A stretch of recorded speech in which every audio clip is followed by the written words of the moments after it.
Днес ще ви запознаем кои са факторите, от които зависи успешното донорство на яйцеклетки. Аз съм доктор Георги Вакрилов, акушер-гинеколог в инвитро център Димитров.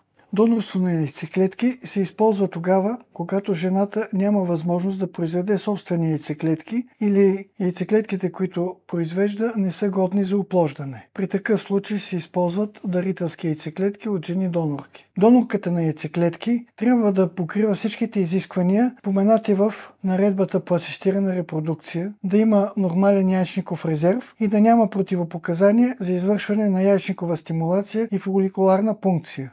Какви биха били противопоказанията? Например, оперативни интервенции по яйчниците, лош достъп на яйчниците, прекаран перитонит, както и проблеми в кръвосъсирването, разширени вени, които биха били противопоказания за фоликуларната стимулация. Ако искате да получите повече информация по тези въпроси, последвайте ни.